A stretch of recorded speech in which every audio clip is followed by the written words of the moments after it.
国小110学年度进师苏轩揭牌，3、2、1，请揭牌。掌声。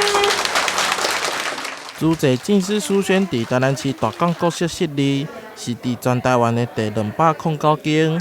苏轩环境舒适，而且非常的水。书柜甲椅仔嘛是用环保材质制作而成，提供师生一个优质的阅读环境。特别要感谢我们护持人郑锦秀女士，捐赠所有的书柜、桌椅，还有钟鼓，以及所有的画作，还有书籍。借着珍贵的资源，希望囡仔会当好好读册，勉励会当尽心思考。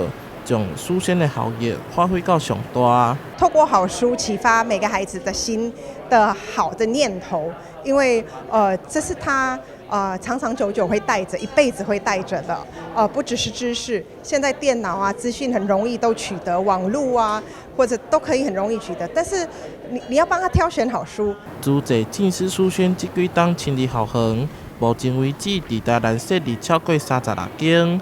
为囡仔提供好的环境，提升囡仔优良品质。它很像在播种，然后你在播种，你不知道它什么时候会发芽，因为我们没有所求，没有说你来了你要做什么，没有，就是播种。那会很多人灌溉嘛，就是有老师、有父母、有社会，他就这样浇水、太阳，然后这个种子它就会一天一天长大。那这个长大就是说它的熏陶，我永远相信熏陶很重要。那你周遭都是这些好书，这就是一个美好的熏陶。大港国小致力推动双语教学，得到台南市双语子育学校优等。